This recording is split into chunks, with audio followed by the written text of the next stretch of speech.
Kamusta sa lahat? Ako si Santo at ang aking tatalakayin ay isang misteryosong nilalang na kung tawagin ay Nuno sa Punso. Ang Nuno sa Punso ay isang mythological na nilalang sa mga kwentong bayan ng Pilipinas. Sila ay inilalarawan bilang mga malilit na nilalang na tulad ng mga duwende na naninirahan sa mga punso ng langgam, mga puno at iba pang lugar sa kalikasan. Ang mga nuno ay madalas na inilalarawan bilang mga matatandang lalaki na may balbas at mahilig sa katahimikan. Gayunpaman, sila ay maaaring maging mapaghiganti kung sila ay ginagambala o hindi nirerespeto.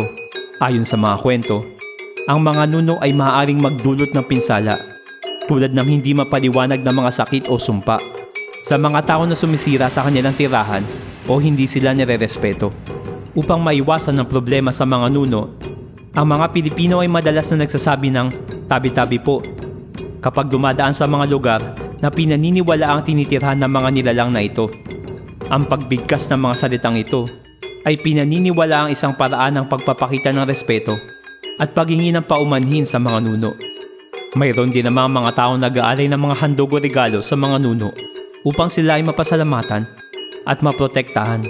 Ang mga kwento tungkol sa Nuno sa Punso ay sumasalamin sa kahalagaan sa pagrespeto sa kalikasan at sa mga espiritong naninirahan dito.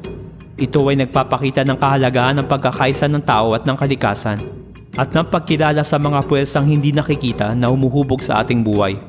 Ang Nuno sa Punso ay nananatiling isang kamanghamanghang figura sa mitolohiyang Pilipino, simbolo ng misteryo at hindi mapaliwanag ng mga puwersa na kasama na sa ating buhay.